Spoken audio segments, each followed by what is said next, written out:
Yep. Okay. Okay, so thank you, Amy June, and thank you everyone for being here. Today we're going to talk about Drupal development workflow on AWS. And I am Salim Lakhani from DevPanel, CTO and co-founder. I am a little background. I'm also ambassador with the CNCF, the Cloud Native Computing Foundation.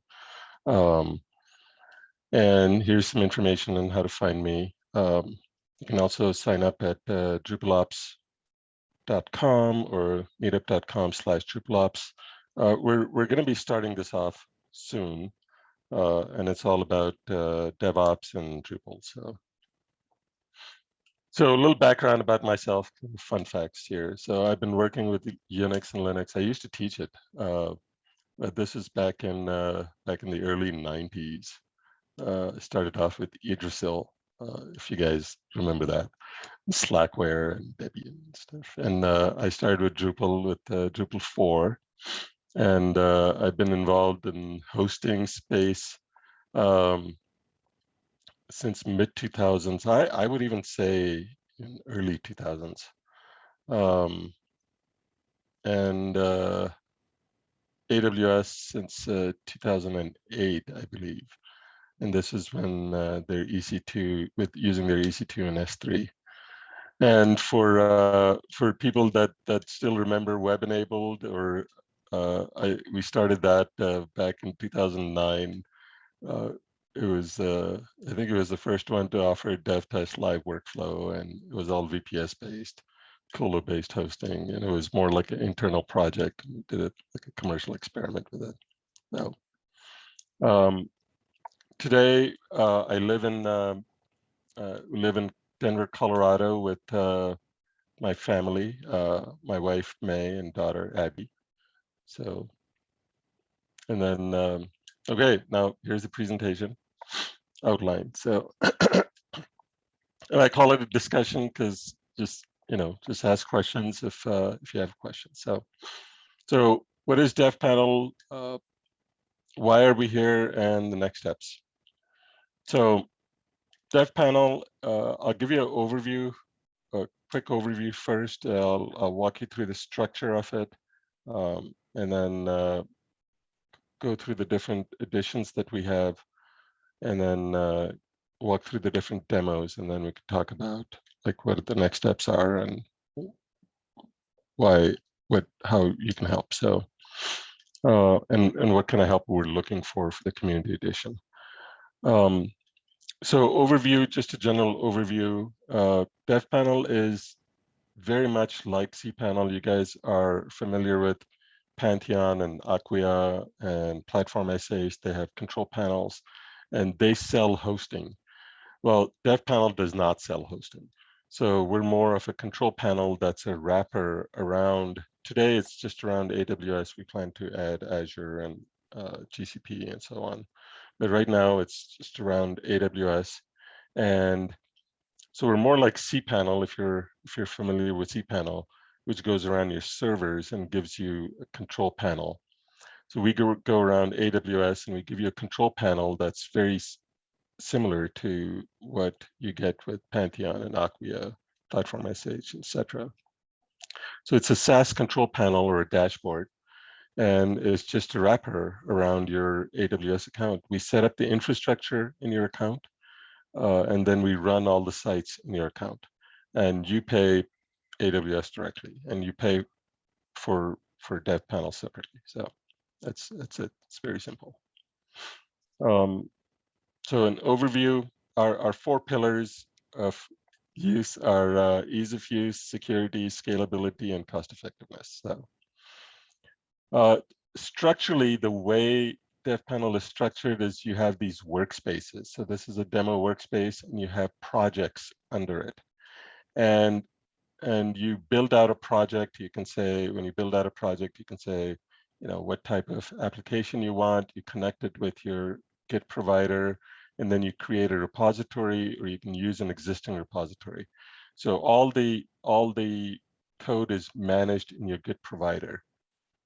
And then when you create a project, when you create an application, you create a project, you get an application. So this is on the master branch. You get a URL and you get tools with it like phpmyadmin and VS Code.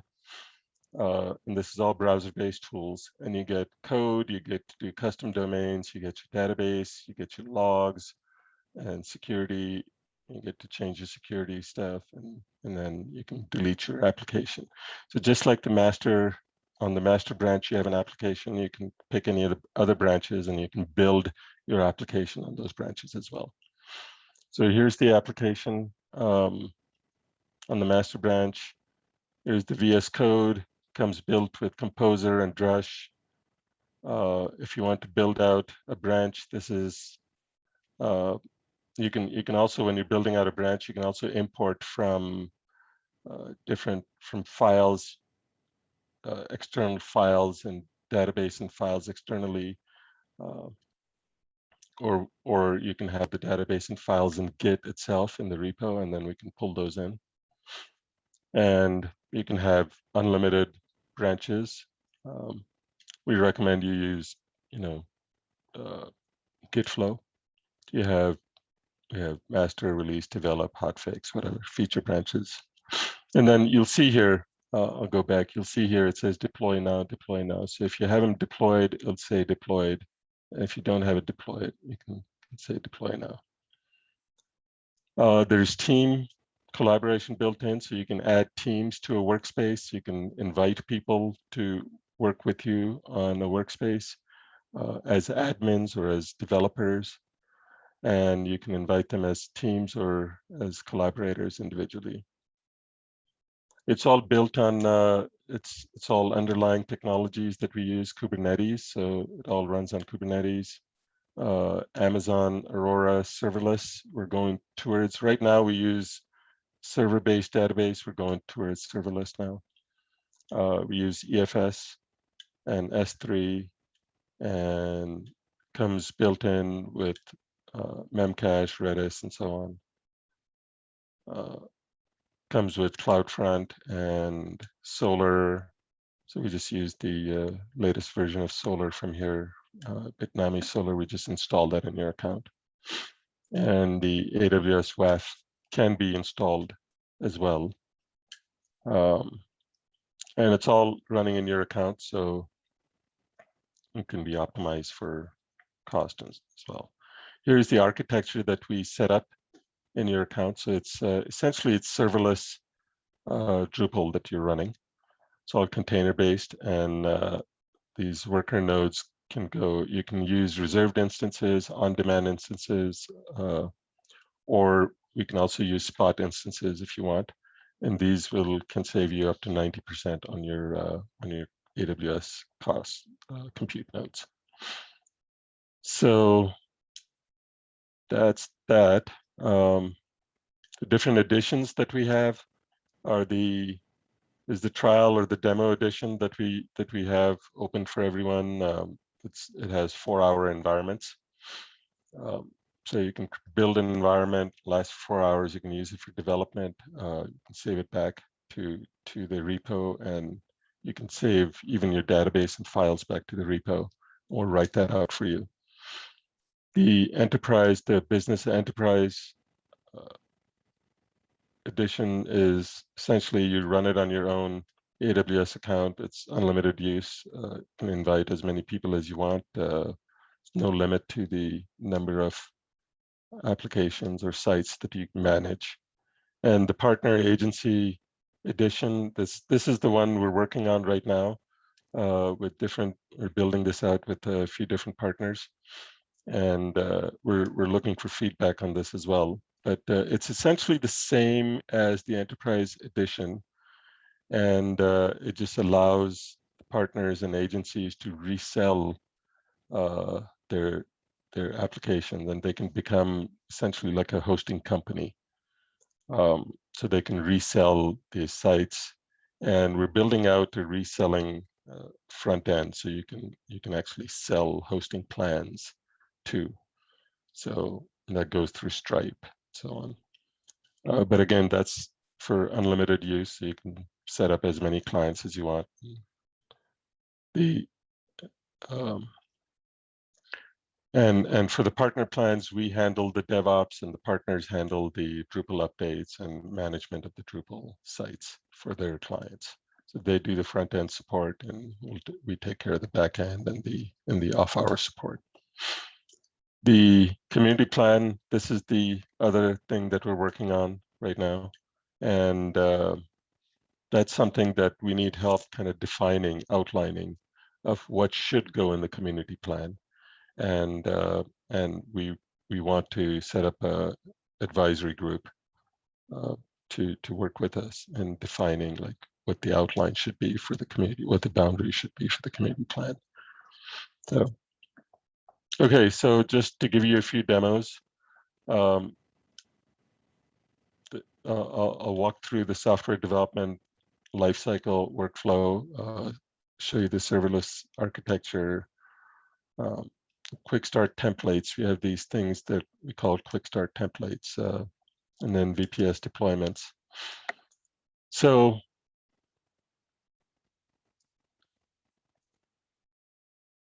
let me go back and, okay, so I'll create a project here. You saw the screenshots, but SFDUG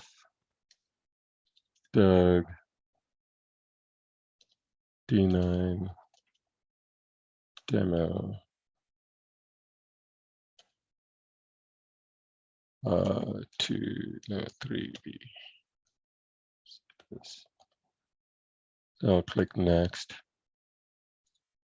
and I'll click on this. I'm going to link my GitLab. There's a pop-up off screen, authorizes me, and I could use an existing repo, or I'll create oh,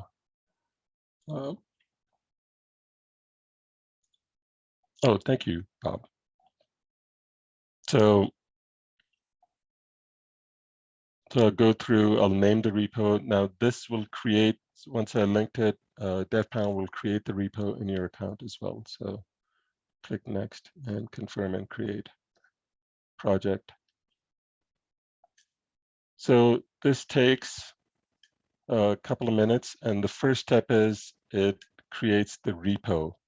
So this only takes about a minute or so, but it's a two-step process. First thing we do is we create the repo in your account, and then the second step is you build out a branch from that repo.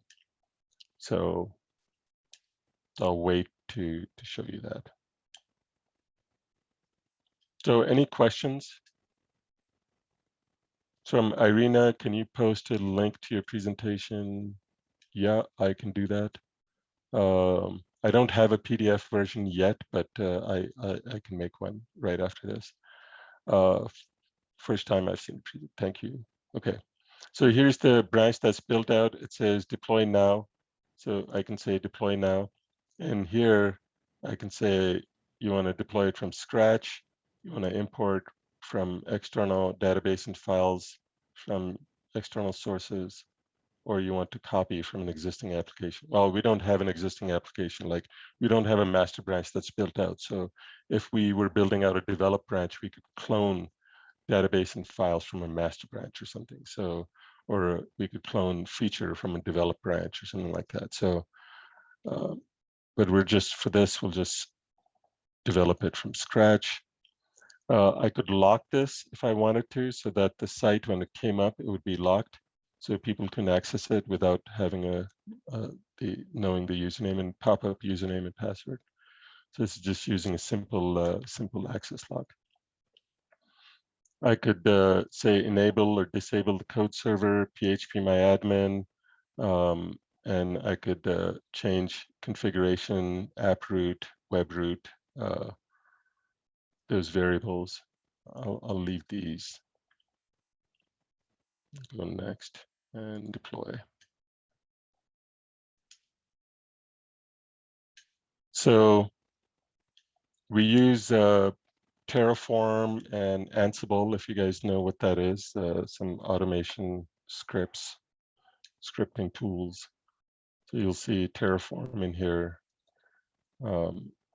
and you'll see Ansible playbooks as well coming up. So those are used to create the infrastructure and to set up the application and configure the application. We're doing the master, deploying the master branch right now. So you see it's updating. And go back here, see the log.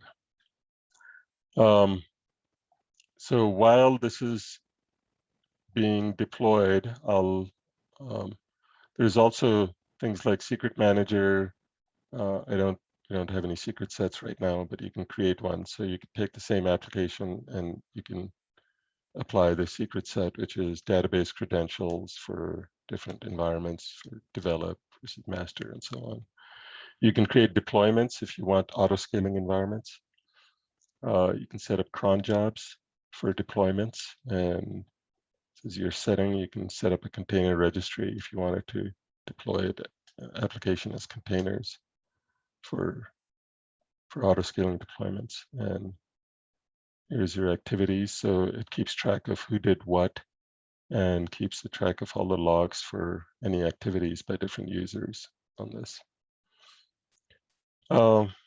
Okay, so this one is built out. So master branch is built out now. So I'll click on the master branch. Oh. So I've had issues with getting to this with my VPN. I'll have to disconnect and reconnect from a different region because my DNS doesn't resolve. You had different options for DevPanel. What are we looking at? 4-hour demo. Yeah, this is a 4-hour demo. Let me see if this is on alpha. Let me go back and look at the other one if that DNS is resolving yet.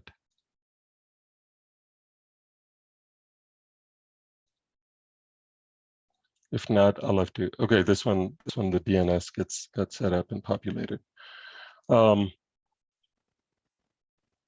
So here is the this is the one I did like 5 minutes before the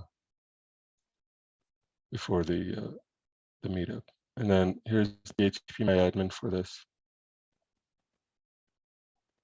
And this is the phpmyadmin. So you can see you can do all your database stuff, your SQL, search, query, import and export right from here. And then this is your VS Code.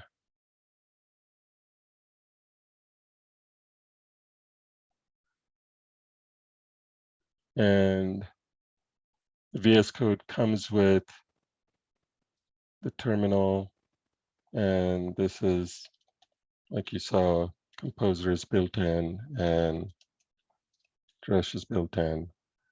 And this is like a live IDE, so I can go here and I can put in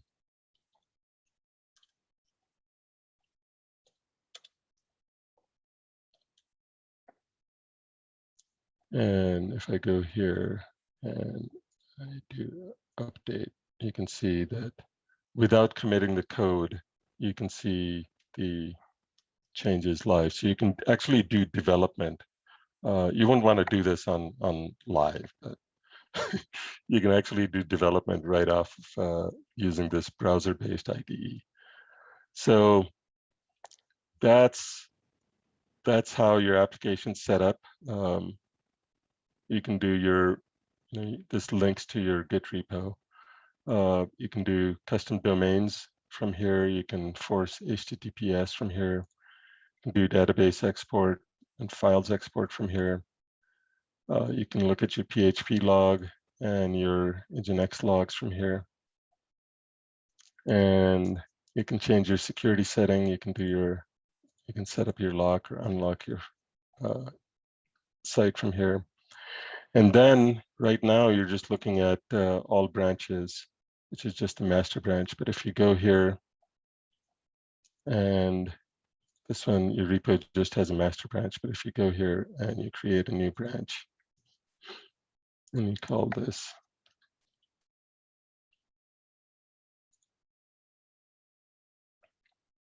so you create a develop branch, you go here and click on develop.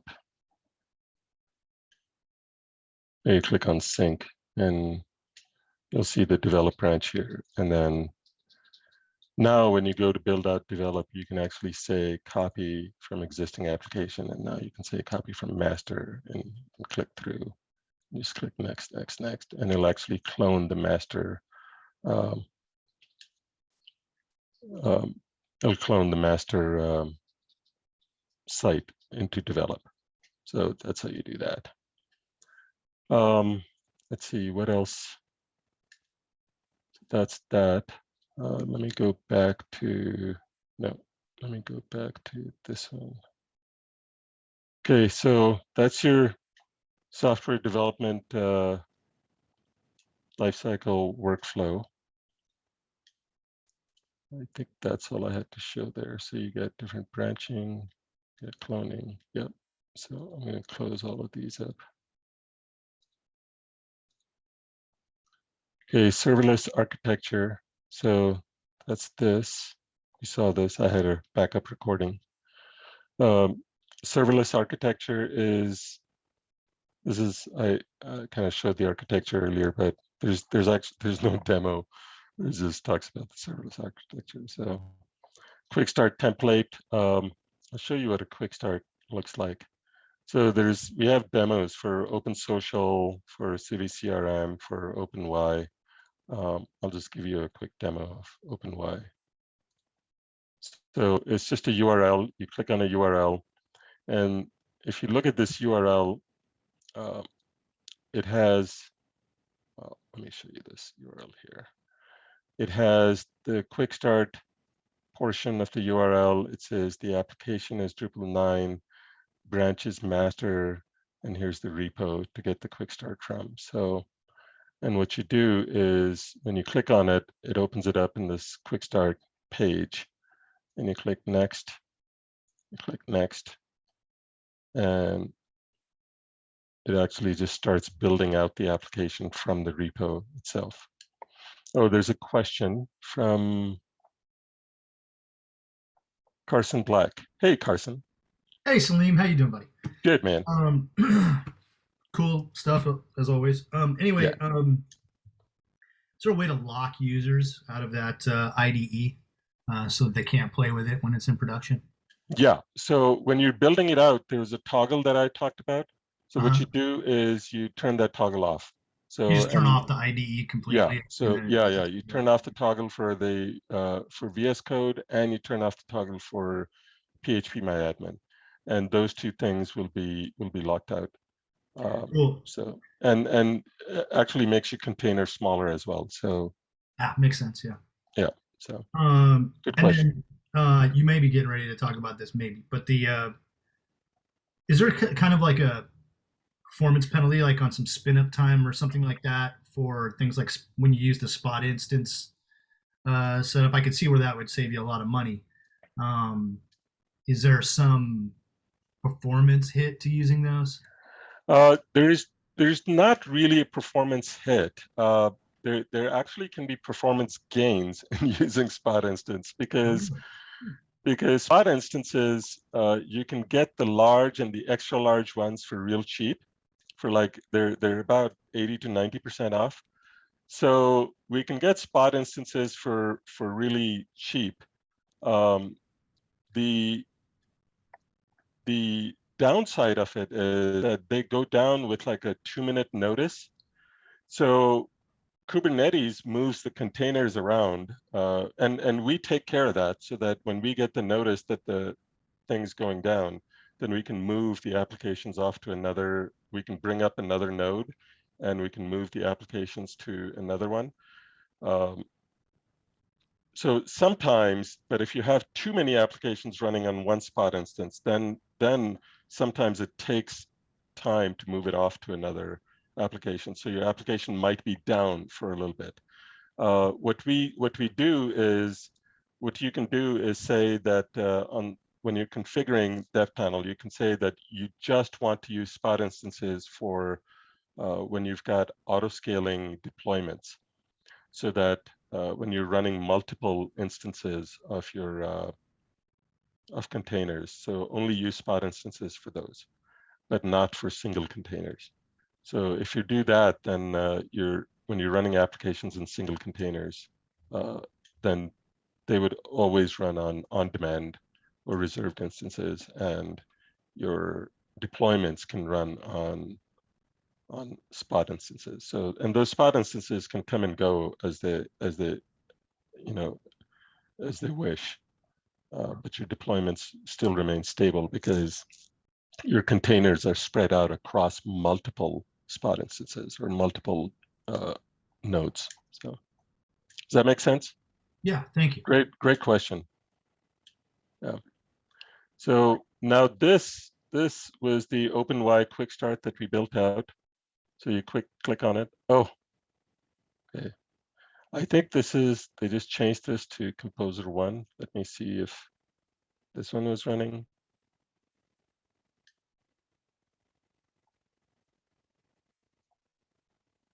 Okay, well, sometimes there's a build issue or something, so you delete it and rebuild it, and it works. So here's the quick start for OpenY, and again with the quick starts you get your phpmyadmin and you get the VS Code and so on. So okay.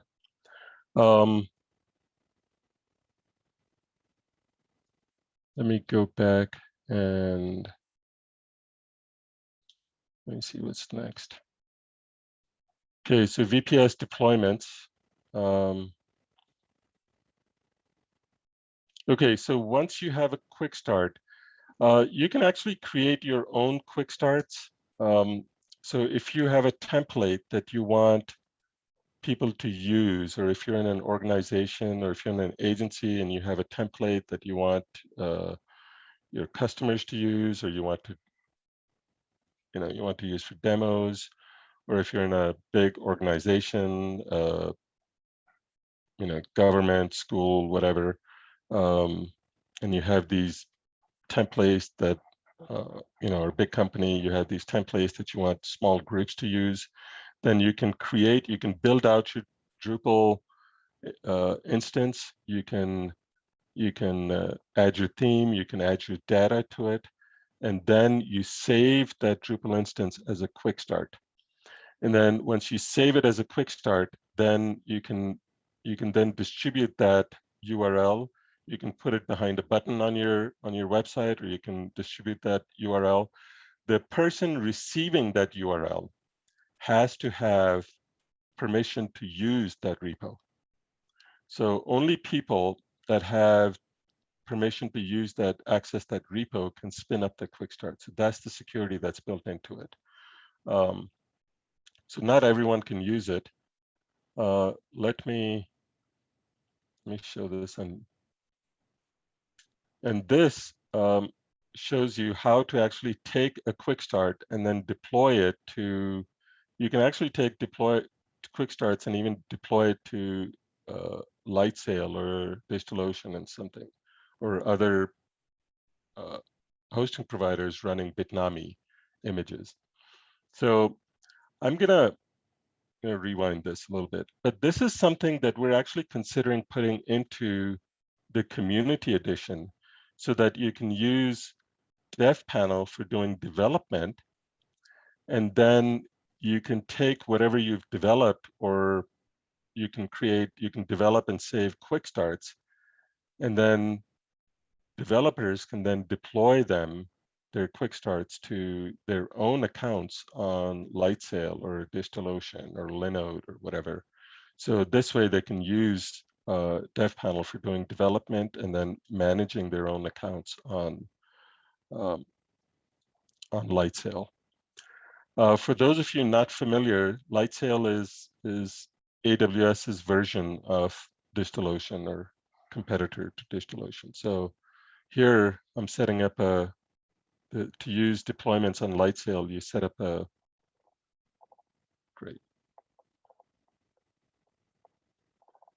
set up a $5 server here. Increase the resolution here.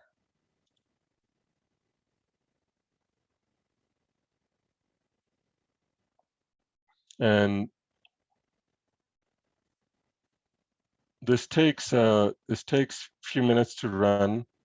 And even after it runs, you click on it, and I edited this recording. You click on it and you run it. It doesn't come up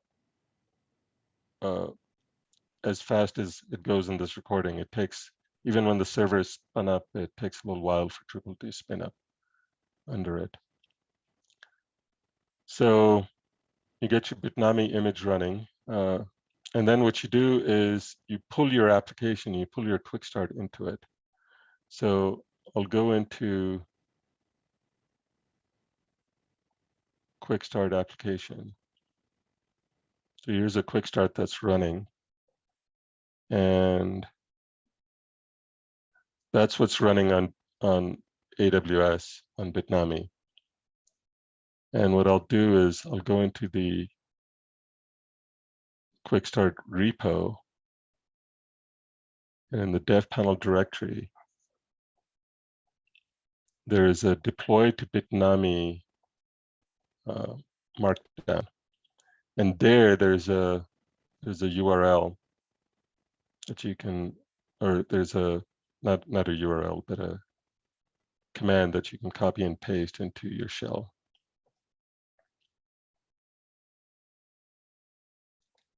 So I copy and paste that command here. And it's actually, I think the first time I run it, I get an error because I have to put in the Git username and the Git repo. I forgot to do that. So I'll go there. I'll grab the address. And I'll replace the last portion with the Git username and Git repo.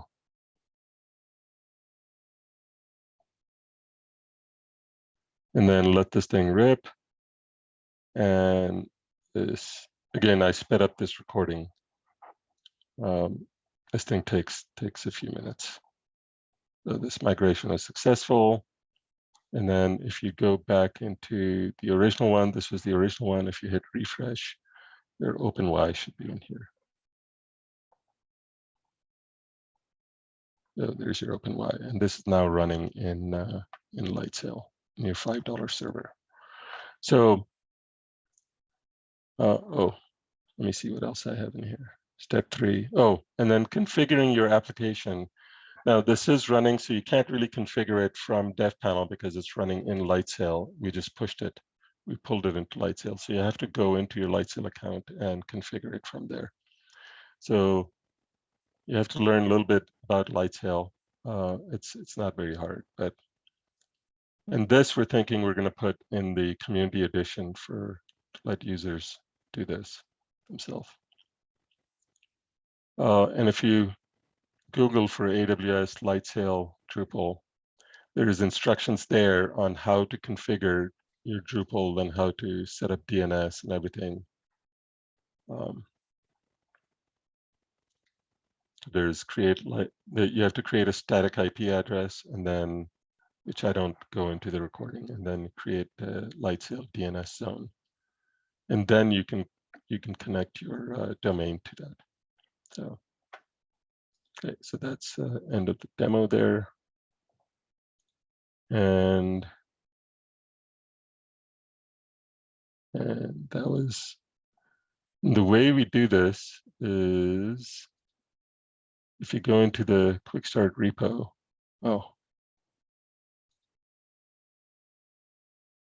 okay. I must have deleted the repo by accident.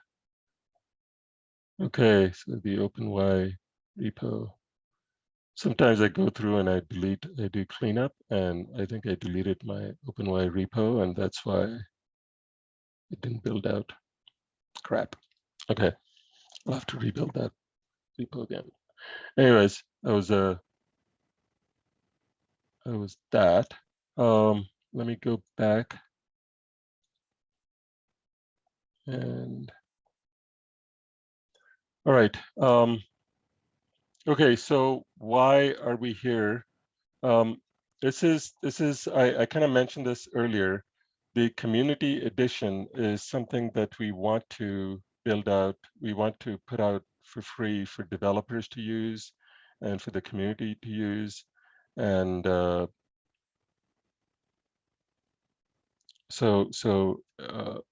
if there's any interest in that, if you guys are interested in that, you can contact me. And also, we're setting up a whole partner program and agency program. So if you guys are interested, if there's any interest in that, we have some ideas on how to price it. We want like agencies to be able to start at a very entry-level pricing point and build out from there. But they should be, we want agencies to be able to sell their own hosting, and we'll do the backend. We'll provide the backend DevOps support for them and off our support for them. And the same thing for community is that we want to be able to provide the support, but have something that helps the community and is able to help users, be productive, developers be productive. So that was, I think, next steps. So you can go in and you can try the, you can sign up and go through the whole beta process. Here's the URL, beta.site.devpanel.com, and use the single sign-on. We've recently heard some complaints that we use the Cognito if you don't use the single sign-on, which is the Google sign-on. If you actually put in your username and password, you get a verification code by email. Some people are getting the verification code from AWS Cognito, some people are not. So somewhere the email is getting blocked from AWS Cognito. So, but if you use the Google single sign-on, then there's no verification code that's sent. You just get to log in right away. We recently set up this Drupal Slack. We have our own Slack that we use that's more active. So there's not much activity here, but you can join here and ask questions if you want, or contact me, and you can start using the partner edition or the community edition, and you can help us kind of guide the development of it as well. So, okay, so questions. I've had full URL for site not worked before. A few minutes normally works. Yeah, so this, yeah, so good point, Justin. And Justin's using the DevPanel as well. And the URL, sometimes it takes the URL a few minutes to propagate for the DNS to propagate. So that way, when you click on the URL, sometimes it just takes a while. Now I'm on a VPN. Sometimes, depending on the region I'm in, it takes a while. So. Anyways, any questions? I'm going to stop sharing. For those of us who aren't super familiar with, I guess it's Lightsail or the AWS platform in general, can you just briefly kind of go over what the benefit there is? And yeah. So AWS has the traditional Amazon enterprise class services. And then let me share my screen again. And I'll bring up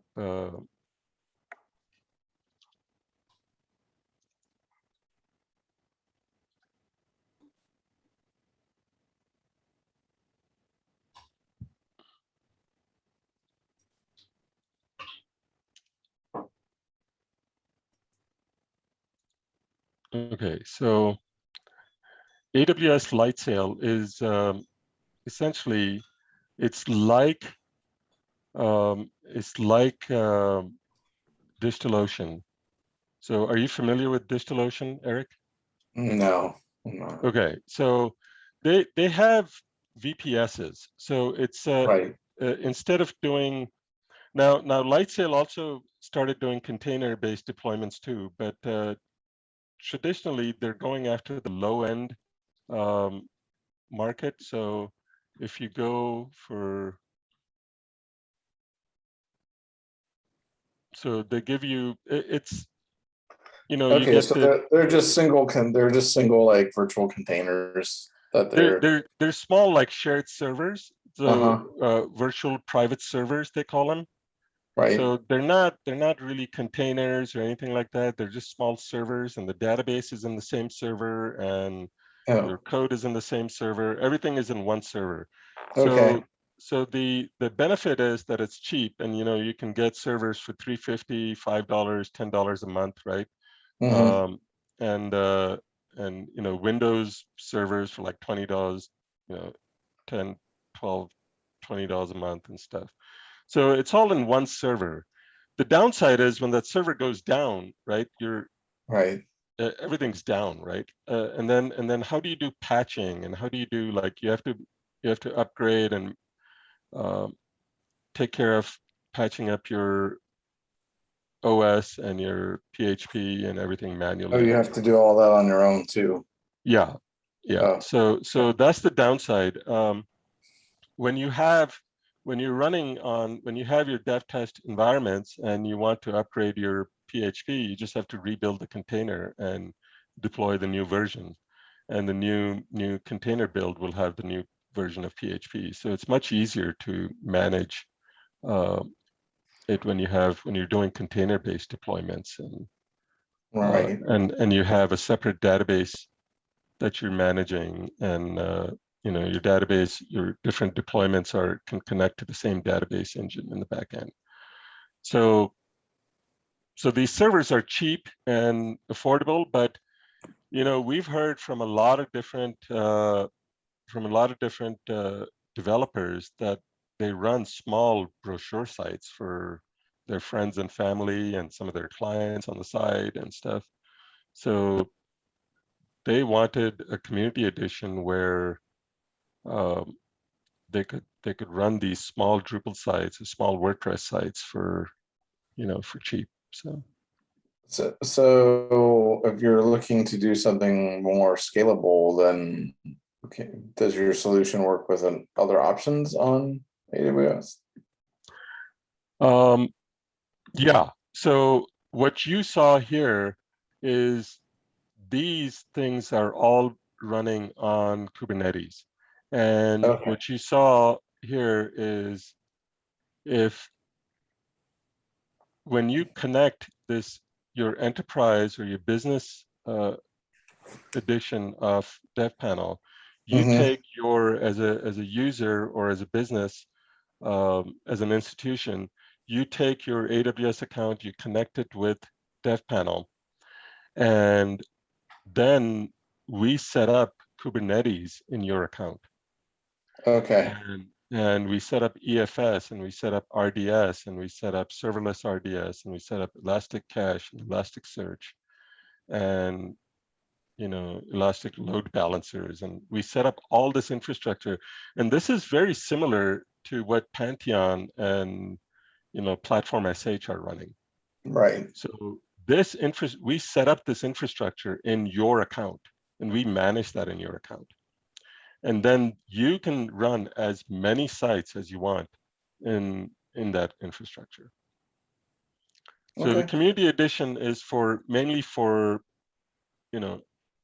I think, So- independent developers and people who don't want to spend this much money, because this infrastructure just running on idle will cost you $300-400 a month, Right. Right. Exactly. right? And Okay. and then it's not for your average developer that wants to host one site, right? one small site, because this is like enterprise grade infrastructure that's running in your account. Right. Okay. But if you've got, but this infrastructure, once you set up this base infrastructure, it can easily handle 30, 40, 50 sites, even on the base setup, right? So once you've got the base setup running, you can put 20, 30 small sites on it easily, Okay. right? So depending on the number of sites you're running and depending on the type of infrastructure you want. So this has a really good SLA behind it, and so. But this we would not. I don't think we would want to put on the community edition, because this is something that requires some investment from people that would be running it.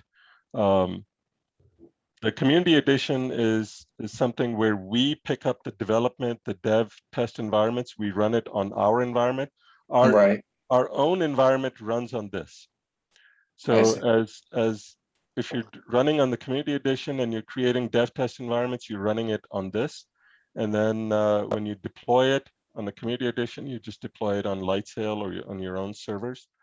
If you're running the enterprise edition, then we set this up in your account, and then you just deploy it on that. So Salim, if we were looking at doing an enterprise type of development, would we be having you guys set that up? And then what would the kind of AWS costing be for that?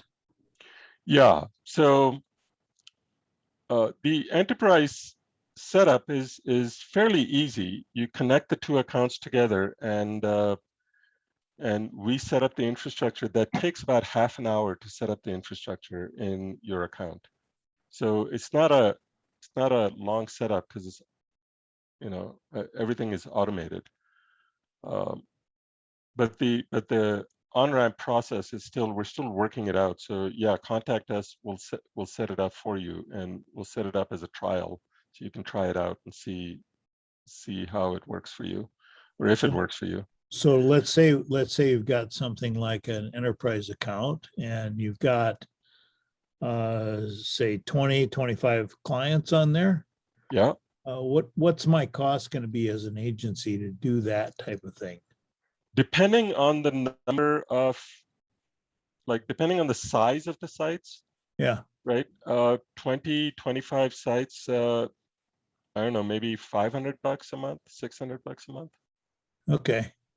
So, and then it's up to you of what you charge your, right, your of course. clients. Yeah. Right.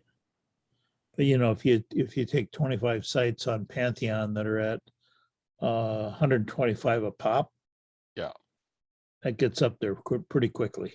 Yeah. So, and we've heard that a good sweet spot for most companies is for those small sites, it's like most companies are willing to pay like $100 a month for it. So. And on that kind of an account, are you talking about AWS managed servers then? So yeah, most of these things like EKS is AWS managed Kubernetes. This thing never goes down. EFS is managed file system from AWS. RDS is managed database from AWS. These things will not, you don't have to wake up in the middle of the night thinking that these things are going down, and we're using serverless RDS, and we're using Elasticache, which is AWS managed Memcache, Redis, and whatever, right? So we use everything we try and use as much as possible. We try and use AWS managed services. So when you use AWS managed services, these things are like rock solid. So they don't ever go down. Well, when they go down, it's in a big way. They take down half the internet, right? So yeah, the whole internet's down. yeah, right. So yeah. So Yeah. but usually, most of the time they don't ever go down. So. Yeah, gotcha. But I'm kind of like Eric. I don't know a lot about Amazon. I haven't done a lot of work with them. Yeah. I quit working with Amazon back in the days when I had a client that wanted a Windows server, and It's like, oh my God, it's crazy. Yeah. It's very difficult to configure and manage and maintain, and you hear of like misconfigurations with Amazon causing security issues and this and that. So that's why we take care of all the configuration and we do all the management of our client's Amazon account, and we take care of all the DevOps, and we automate. Everything is automated, but we make sure that we assure our clients that we take care of the Amazon backend and they don't have to. So Yeah.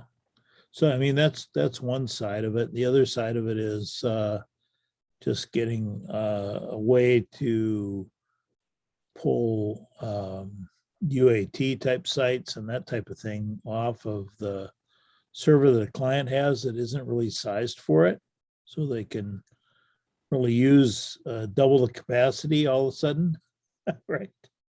So that they can say look at again. things. So let's say you've got a client with 6 or 7 sites, and they were deploying to the live site without any real management or look at what's going on. So if you've got a user acceptance testing type site out there that they can look at before you deploy it and approve that part of it, that part of the site, that gets to be double the capacity than what they were working with before. So, Yeah. And that's Yeah. why I'm with a couple of clients right now. So it's like, oh my God. Yeah. The other thing you can do is, to save on resources, you can actually go in here and you can pause the application. Yeah. Yeah. That's on what version of the DevPanel stuff though? We're looking at alpha, but it's in beta. I think that's in live as well. So yeah, you can pause the application in any version of, in any edition and in any version. So we have live, alpha, and beta versions, and then channels basically of our development channels. Yeah. And then all the different editions. But yeah, this pause application is available in enterprise and for agencies as well.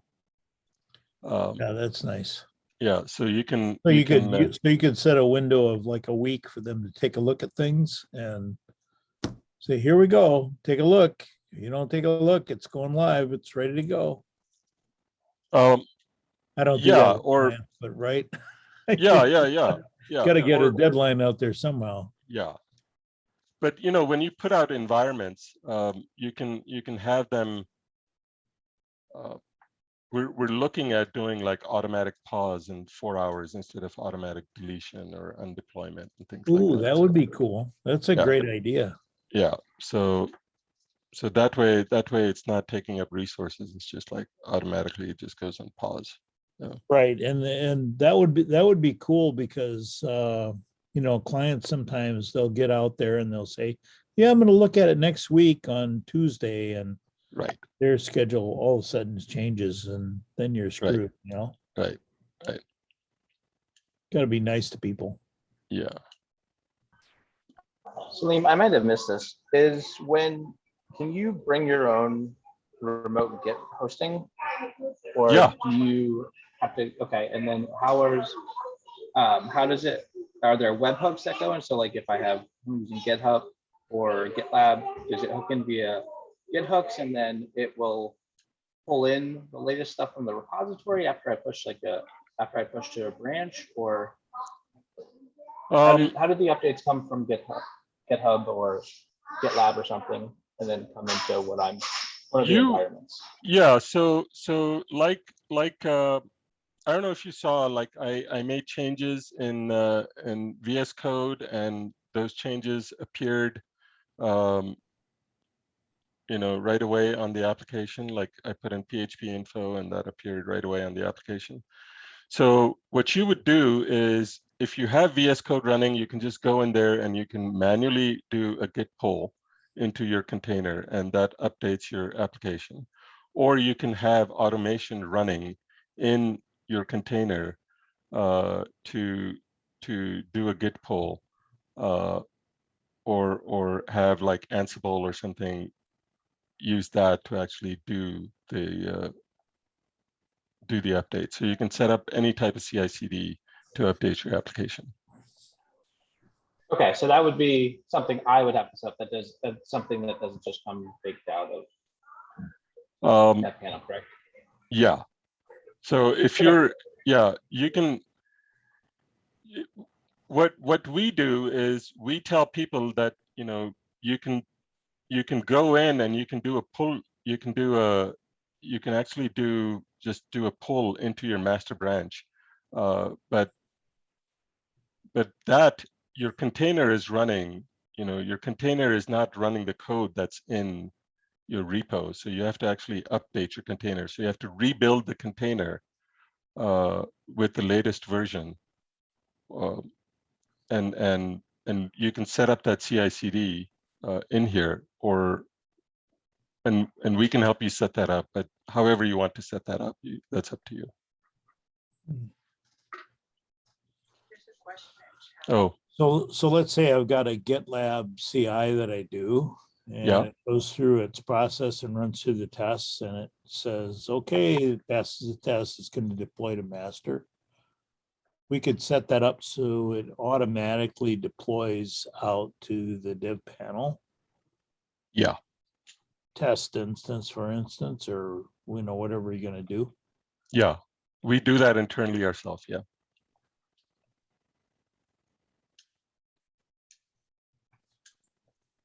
So it'd be a matter of working with you to develop what that whatever your process CI/CD is. process is going to work.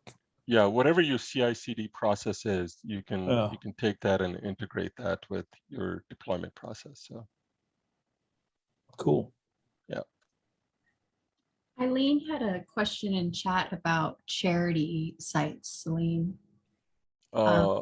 Backward. Oh. How challenging or easy is it to upgrade an AWS converted Drupal site from Lightsail, built using DevPanel demo tools, to the AWS clustered hosting option wrapped with DevPanel? Ooh, wow, fun. From Lightsail to clustered hosting option with DevPanel. If you have it, if it was deployed from DevPanel to Lightsail, using the quickstart mechanism that we have, and then from that going back to the clustered version, it's not hard at all. So going back between the two is not difficult. But if you have it running in Lightsail and we don't know how it's structured, then it's essentially, it's like building a new site. So you'd have to create a new project in DevPanel, and you would say, here's my source code, you give it a repo, and here's my database file, and here's my static files, and you just rebuild the site. So that would be a cool idea to put on the docket, to be able to deploy from Lightsail out to a higher level. Yeah, we are exploring that right now. So we're talking about doing for that community edition, and that's one of the things that we want to talk to folks about, is how to set that up. No. Okay, any other questions?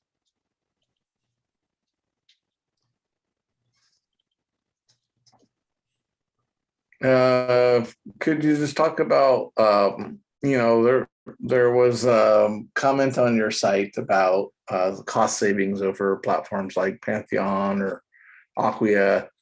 And I was just wondering, what do you feel like are the realized cost savings, and does that vary depending on complexity of the project, or how many servers you're running? Where does that cost savings become no longer maybe effective? And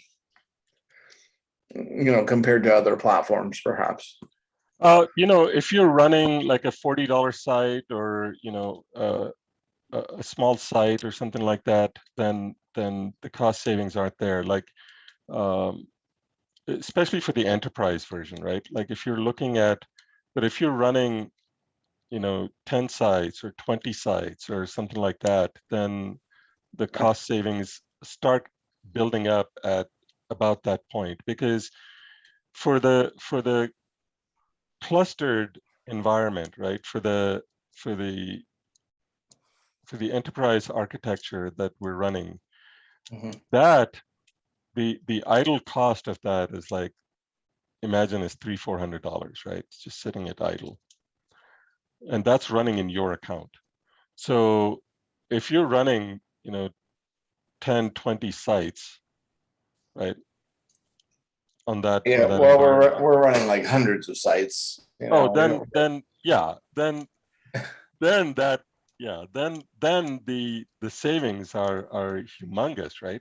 And the savings are just insane, right? So yeah, it's the savings kick in. The savings kick in after, like, I would say about 20 sites or so. Okay. Yeah, and I'm talking small sites.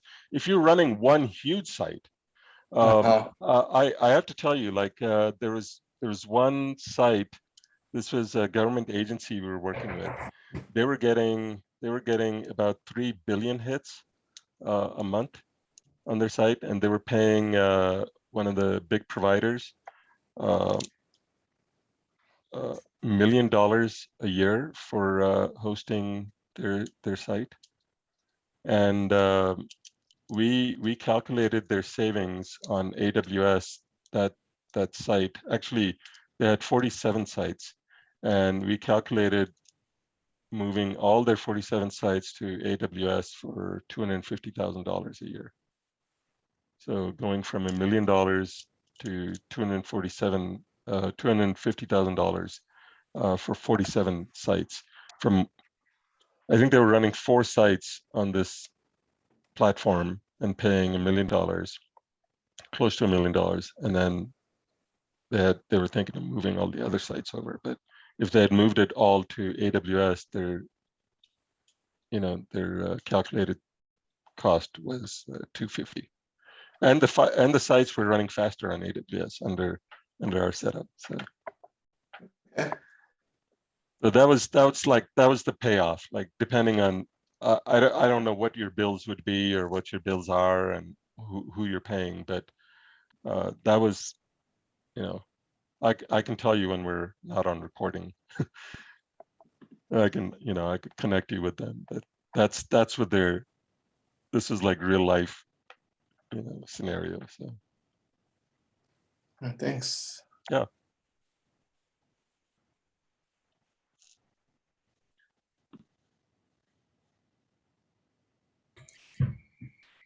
Any other questions?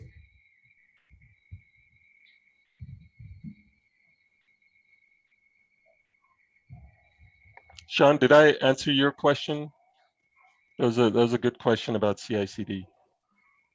You did. I guess just with a lot of the other tools that are baked out there, I'm thinking in terms of like the agency I work for, we do a lot of stuff locally, and pushing it to GitHub and then having that trigger all that stuff sort of just comes naturally based upon like the tools we use.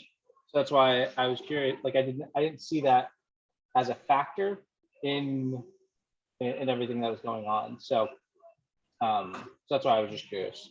Yeah.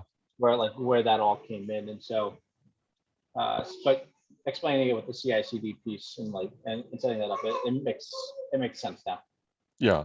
And different people use, like, different companies use, they already have their own CI/CD tools set up. So we just hook into that. So.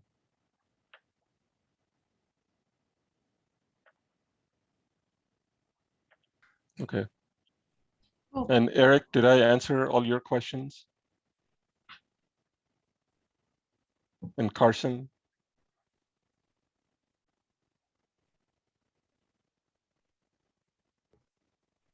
Okay, I'll take that. Good, thank you. Yeah, okay. All right, cool. Okay, I'm gonna stop the recording now, Salim. Yeah.